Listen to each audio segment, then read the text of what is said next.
Hello students, my name is Raj Siddiqui और आप सबका स्वागत है मेरे इस प्यारे से चैनल सिद्दीकी फिजिक्स क्लासेस में। आज हम डिस्कस करने वाले हैं यहाँ पर पोटेंशियल एनर्जी और पावर को। इसका फर्स्ट पार्ट मैंने अपने डिस्क्रिप्शन बॉक्स में डाल दिया है, वहाँ से जाकर आप चेक कर सकते हैं। अगर आपने मेरे चैनल को सब्सक्राइब नहीं किया है तो चैनल को सब्सक्राइब कर लीजिए। अगर आपको इस चैप्टर की वीडियो चाहिए होंगी तो वीडियोस या फिर आपको नोट्स चाहिए होंगे तो मेरे टेलीग्राम चैनल पर ये सभी चीज़ें आपको अवेलेबल हो जाएंगी। और शॉर्ट्स के लिए आप मेरे इंस्टाग्राम चैनल को भी फॉलो कर सकते हैं। तो देखिए, हम डिस्कस करते हैं यहाँ पर अपनी पोटेंशियल एनर्जी को, जिसके बारे में मैं अभी बता रही थी। देखिए, क्या होती है हमारे पास पोटेंशियल एनर्जी। डेफिनेशन देखते हैं पहले।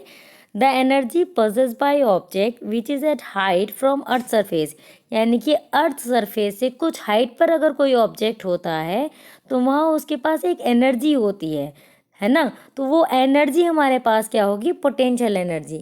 सपोज दैट हमने किसी और अर्थ से यहाँ से ऑब्जेक्ट को ऊपर की तरफ फेंक दिया, तो यहाँ हमारे पास इससे कुछ हाइट हो गई अर्थ सरफेस से, ये हमारे पास अर्थ थी।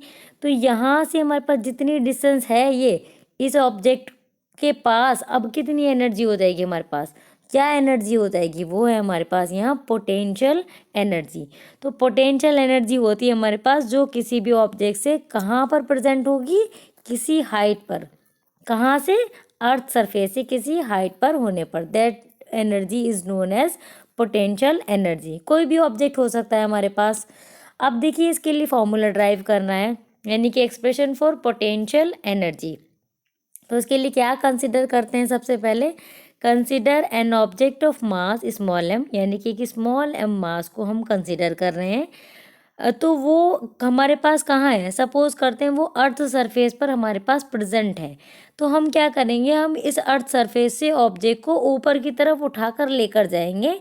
और यहाँ कितना हमें वर्क डन करना पड़ रहा है, क्योंकि वर्क डन और एनर्जी एक ही चीज़ होती हैं, हमें ऐसा यूनिट भी पता है, उनकी सेम होती हैं।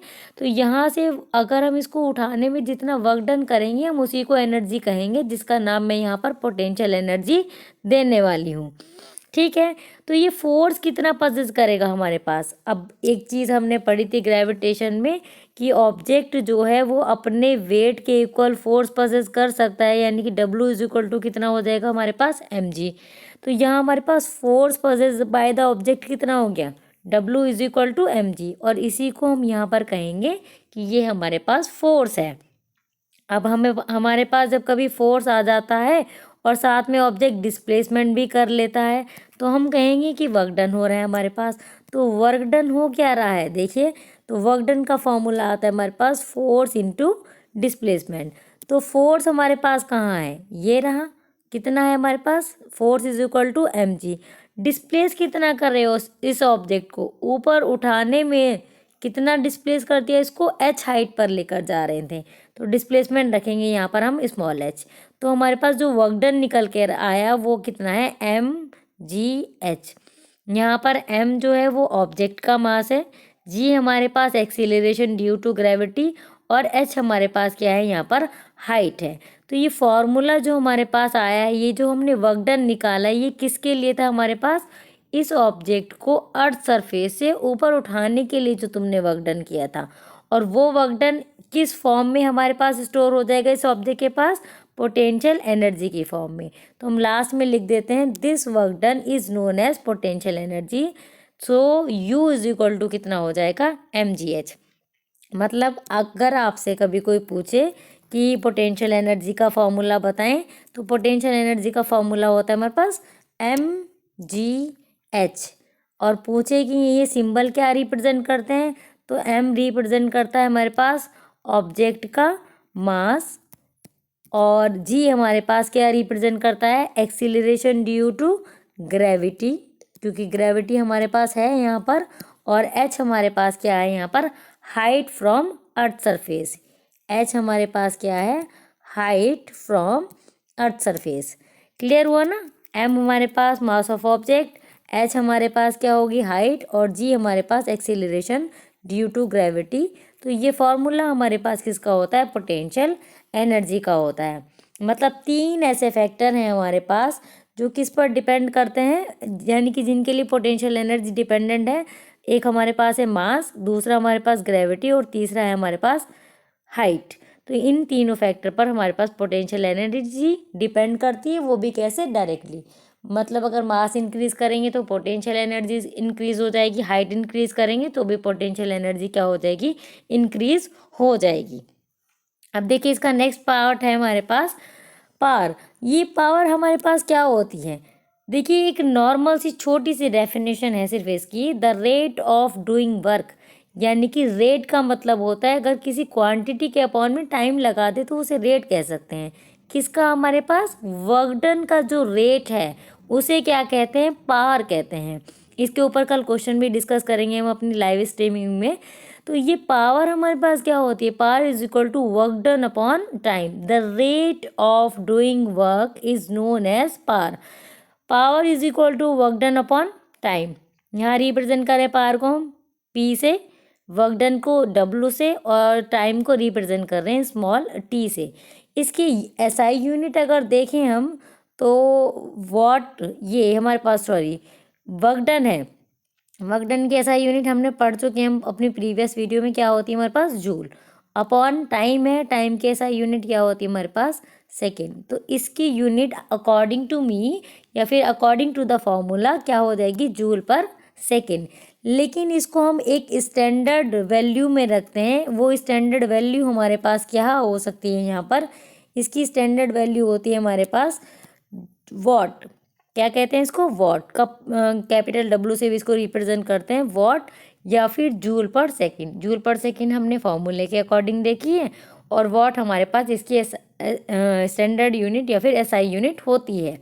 ठीक है, अदर यूनिट्स भी होती हैं। एक होती है हमारे पास हॉर्स पावर यानी कि एचपी।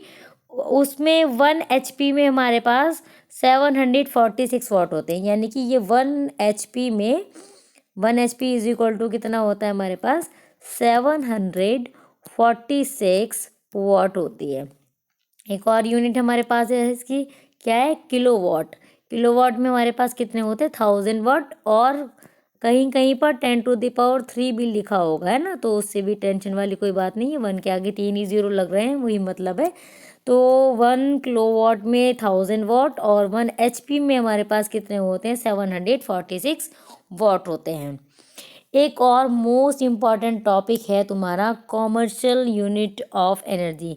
अभी कमर्शियल यूनिट ऑफ एनर्जी हमारे पास क्या होती है? जो प्रोडक्शन के लेवल पर जैसे इलेक्ट्रिसिटी का जो बिल आता है उन कंडीशन में हम जो यूनिट यूज़ करते हैं ना इलेक्ट्रिसिटी के लिए, एनर्जी के लिए, तो वो हमारे पास कमर्शियल यूनिट ऑफ एनर्जी होती है। और जिसके लिए जिसका जो यूनिट है वो क्या है हमारे पास? किलोवाट आर होती है। क्या होती है? Kilowatt hour. ठीक है, किलोवाट नहीं, सिर्फ किलोवाट नहीं, किलोवाट आर। किलोवाट हमारे पास किसकी यूनिट है? पावर की। एसआई यूनिट नहीं है पर जैसी भी है, पर किसकी यूनिट है? पावर की। और किलोवाट आर किसकी यूनिट है हमारे पास? Commercial unit of energy.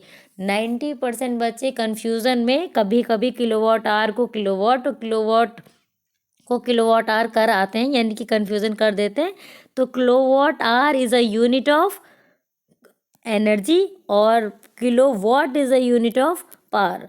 ध्यान रखेंगे, इस बात को भूलना नहीं है। अब देखिए हमारे पास इसको जूल में भी कन्वर्ट कर सकते हैं। तो जूल में कन्वर्ट कैसे करते हैं? वैसे मैंने यहाँ स्टैंडर्डली लिखा हुआ है कि हमारे पास 1 किलोवाट में 1 किलोवाट आवर में कितने जूल होते हैं? 3.6 इंटू 10⁻6 जूल होते हैं। तो यही मुझे डिस्कस कराना है कि ये कैसे और कितनी वैल्यूज़ में हमारे पास आता है। तो इसका कन्वर्जन हम देख लेते हैं। कैसे कन्वर्ट करेंगे हम 1 किलोवाट आवर को जूल में कैसे कन्वर्ट करते हैं? तो यहाँ हमें कंसिडर किया 1 किलोवाट को 1 किलोवाट आवर को जूल में कन्वर्ट करना है। ठीक है, तो 1 को कन्वर्ट करना है तो 1 एज इट इज़ आ जाएगा। अभी हमने पढ़ा कि 1 किलोवाट में कितने वॉट होते हैं? कितने होते हैं हमारे पास? 1000। तो मल्टीप्लाई कर देते हैं हम यहाँ पर 1000 से। अभी ये किस में बन गया हमारे पास? किलोवाट से किस में कन्वर्ट हो गया हमारे पास? ये वॉट में कन्वर्ट हो गया। इनटू अब आते हैं आर को। आर को क्या करेंगे हम? एसआई यूनिट में कन्वर्ट करना है। जूल तो एसआई यूनिट होती है। तो आर को अगर मिनट में बनाएंगे तो 60 से मल्टीप्लाई करेंगे और एक बार और 60 से मल्टीप्लाई कर देंगे तो हमारे पास ये क्या आ जाएगा, सेकंड आ जाएगा। ठीक समझ रहे हैं यहाँ पर। अब एक चीज़ देखिए, अभी हमने जूल पर सेकेंड और वॉट को एक ही चीज़ माना था, तो यहाँ हम क्या करेंगे, हम वॉट को जूल पर सेकेंड रखेंगे। तो यहाँ से हमारे पास क्या हो जाएगा, 6 और 6 की मल्टीप्लाई करके 36। 3 0 हमारे पास यहाँ है और 2 हमारे पास यहाँ है। कितनी हो गई, 1 2 3 4 5। और यहाँ से वॉट को क्या लिखा हमने, जूल पर सेकेंड। और 1 सेकेंड हमारे पास यहाँ प्रेजेंट है, तो सेकेंड से सेकेंड अगर कट कर देते हैं तो हमारे पास कितना आ गया, 36। 1 2 3 4 और 5, ये 0 आ गई। अब देखो अगर हम इसको स्टैंडर्ड फॉर्म में लिखें तो कैसे लिखते हैं, ये हम पॉइंट लेकर आते हैं 1 डिजिट के बाद, यानी कि हम 3 और 6 के बीच में पॉइंट लेकर आ रहे हैं। तो कितना हो गया हमारे पास, 3.6। अब कितने पॉइंट तुम लेकर आए हो वो देखो, 2 4 5 और 6, यानी कि 6 पॉइंट के बाद तुम लोग पॉइंट यहाँ लेकर आ रहे हो। तो 10 की पावर हमारे पास यहाँ कितनी आ जाएगी, 6। और अब किस में कन्वर्ट हो गया हमारे पास, जूल, क्योंकि सेकंड से सेकंड हमने कट कर दिया। तो हमारे पास जो वैल्यू आ जाती है वो क्या है, 3.6 इंटू 10 हमारे पास है 6। तो ये किसकी वैल्यू है हमारे पास, किसकी वैल्यू है, किलोवाट आवर की जूल में अगर हम कन्वर्ट करते हैं तो कितनी वैल्यू आती है। क्योंकि ये स्टैंडर्ड फार्मूला या फिर स्टैंडर्ड यूनिट या फिर स्टैंडर्ड कन्वर्जन हमसे कभी भी ऑब्जेक्टिव में पूछ लिया जाता है, तो बहुत इम्पॉर्टेंट है। तो इन सारी चीज़ों को देख लीजिए एक बार। पोटेंशियल एनर्जी हमारे पास कब होती है, जब ऑब्जेक्ट किसी अर्थ सरफेस से किसी हाइट पर होगा तो पोटेंशियल एनर्जी उसके पास होगी, और उसका फॉर्मूला सीधा सा होता है हमारे पास, U = mgh, यानी कि U से इसको हम रिप्रेजेंट करते हैं। M मास, G ग्रेविटी और H हमारे पास क्या है, हाइट है। उसके बाद आते हैं पावर। पावर क्या होती है हमारे पास, the rate of doing work is known as power, और उसका फॉर्मूला होता है power = work done upon time. P = W/T। SI unit है हमारे पास इसकी वॉट और या फिर जूल पर सेकेंड। अदर यूनिट्स हैं हॉर्स पावर और किलोवाट। 1 हॉर्स पावर में हमारे पास कितने वॉट होते हैं, 746। 1 किलोवाट में कितने वॉट होते हैं, 1000। कमर्शियल यूनिट ऑफ एनर्जी हमारे पास क्या होती है, किलोवाट। और अगर किलोवाट आवर को हम जूल में कन्वर्ट करें तो कैसे करते हैं, ये हमारे पास इसका प्रोसीजर है। यानी कि टाइम को चेंज करने के लिए 60 से मल्टीप्लाई करेंगे, और वॉट में चेंज करने के लिए किलोवाट से क्या करेंगे, 1000 से मल्टीप्लाई करते हैं। उसके बाद हम सारी वैल्यू पुट करके फाइनली 3.6 इंटू 10⁻6 जूल आंसर निकाल सकते हैं। अब मैं आपको कल अपनी लाइव स्ट्रीमिंग में इसके ऊपर बेस्ड क्वेश्चन कराऊंगी, जो आपको एग्ज़ाम में बहुत हेल्पफुल होंगी। मे बी आपको 99% वो एग्ज़ाम में दिखाई दे जाए। और कुछ ऑब्जेक्टिव भी डिस्कस करेंगे थोड़े से, और थोड़े से लॉन्ग शॉर्ट न्यूमेरिकल टाइप भी डिस्कस करेंगे। ग्रेविटेशन का न्यूमेरिकल पार्ट रह गया है, कोशिश करूँगी कि वो भी उसी वीडियो में आप लोगों को मिल जाए। Thank you.